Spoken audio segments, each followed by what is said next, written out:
C'est dans une quiétude relative que les vendeuses de médicaments prohibés ou médicaments de la rue exercent leur activité dans les grands marchés d'Abidjan.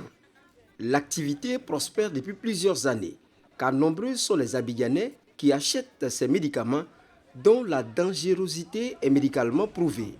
C'est vrai que c'est un phénomène tragique pour nous, tragique dans la mesure où, à travers ces médicaments de la rue, c'est énormément de populations ivoiriennes qui meurent.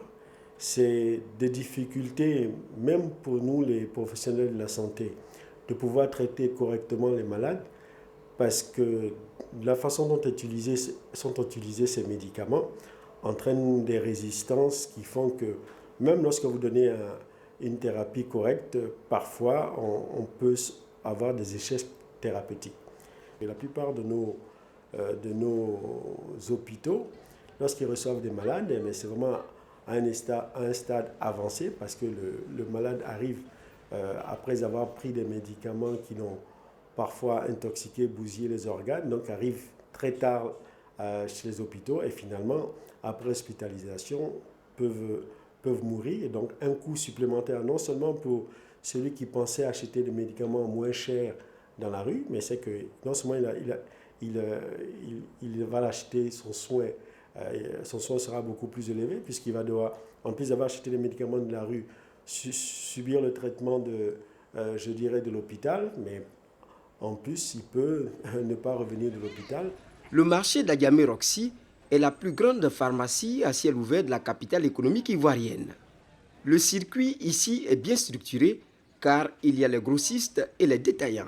Les produits entrent illégalement sur le territoire ivoirien avec certainement la complicité des douaniers car leur importation et leur vente sont interdites par la loi. Bien que conscientes des dangers, ces vendeuses disent ne pas avoir le choix.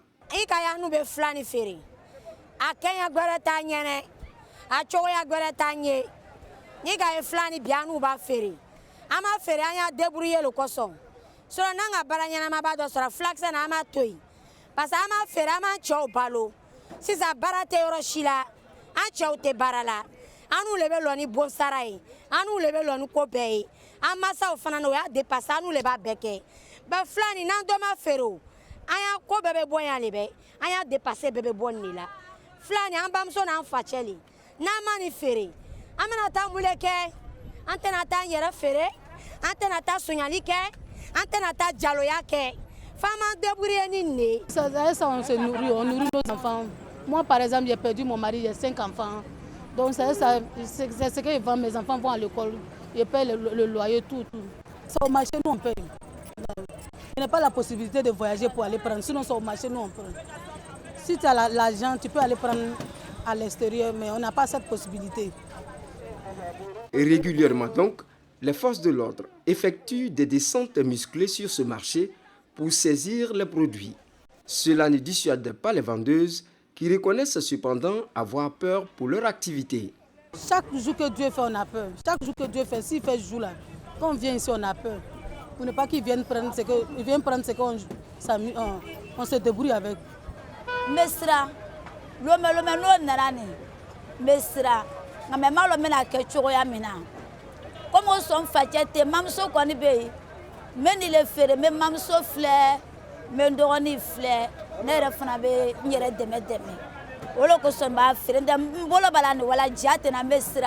C'est vrai que sur les marchés, ceux qui gèrent le marché considèrent que les médicaments de la rue sont un commerce comme un autre, et donc de ce point de vue, c'est vraiment embêtant que les maires, donc les communes favorisent l'installation de ce type de commerce. D'autant plus que, vous savez, peut-être voir une personne vendre des médicaments de la rue, vous pouvez estimer que vous n'êtes pas concerné, mais forcément, un de vos parents, un de vos cousins, un de vos enfants peut être sujet à ce type de médicaments.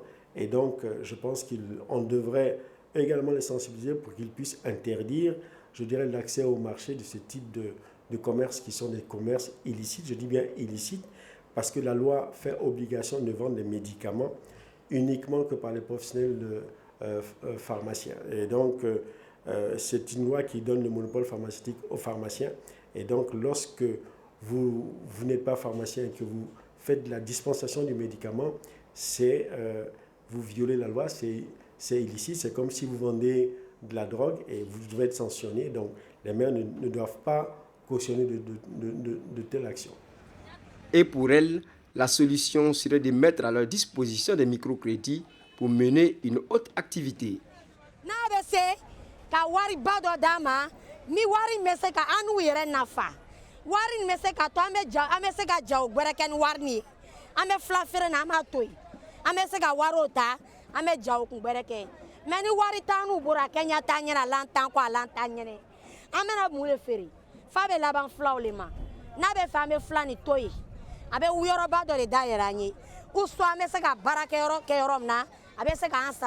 Nous, on veut que le gouvernement nous laisse, ou bien nous cherchons, ou bien nous de faire une ONG, ils vont nous aider financièrement, on va changer de programme.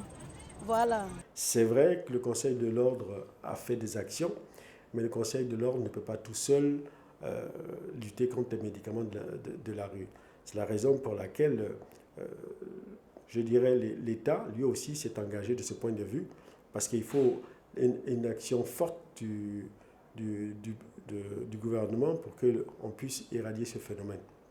Et donc, c'est vrai que des actions ont déjà été menées. Il faut savoir que de concert avec le ministère de la Santé, avec Interpol, avec le ministère de l'Intérieur et même de la gendarmerie, une saisie importante d'une opération appelée Porc-Épic avait permis de saisir près de 200 tonnes de médicaments en juin dernier. Mais il faut que ce type d'action-là puisse se répéter.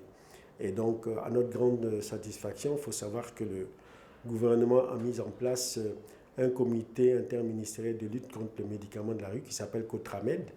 Et donc, nous attendons effectivement que ce comité puisse se mettre au travail pour permettre à ce qu'on puisse définitivement voir disparaître des médicaments de la rue qui sont un danger pour nos populations. Droit Libre TV, la web télé 100% droits humains, 100% liberté d'expression.